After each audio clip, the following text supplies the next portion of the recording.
When somebody thinks about the word rebel, they immediately think it's somebody that either breaks the rules or challenges the authority. But to me, that's not what a rebel is. To me, a rebel is someone who's not afraid to be themselves. Like they're not following the latest internet craze or fashion sense or online challenge. They're basically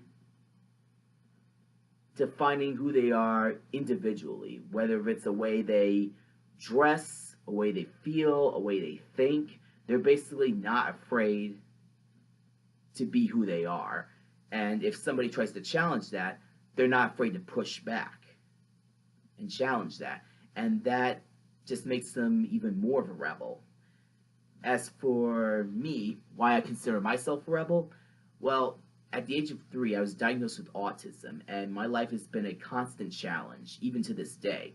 It's hard for me to communicate, read, write, basically doing daily tasks that other people take for granted. And while I'm doing these tasks, I have to work twice as hard, sometimes even more, just to catch up with everybody. When people think that somebody's autistic, they think that person's limited to what he or she can do, or sometimes they think that person can only accomplish so much. But I define myself as a rebel because I continue to push those boundaries and break down those barriers. Whether it's something mental or physical that I have to accomplish, I just keep pushing forward until I accomplish it. I just love that feeling of just proving somebody wrong when they say, like, you can't do this or you can't accomplish that. I also have this drive inside me just to never quit, even when things get too complex for me. And because of that drive, I've graduated in the high percentage of my high school. I've received my master's in science for music therapy.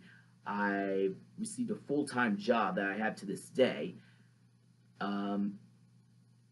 Basically, I'm taking these steps to where I am supporting myself and living independently. And sometimes I use what I love to do, like music and sports, to help me basically get to where I am today. And when I do something physical and mental, usually I think of it as like an obstacle that I have to overcome. Sometimes I even look back and think about all the stuff that I've accomplished and say, I did this before, I can do it again. And I'll admit there are some times where I feel like just raising the white flag and just saying I give up. But because of that drive that I have, I always bring myself to resist that urge to just give up and just keep pushing forward. And that's what makes me a rebel.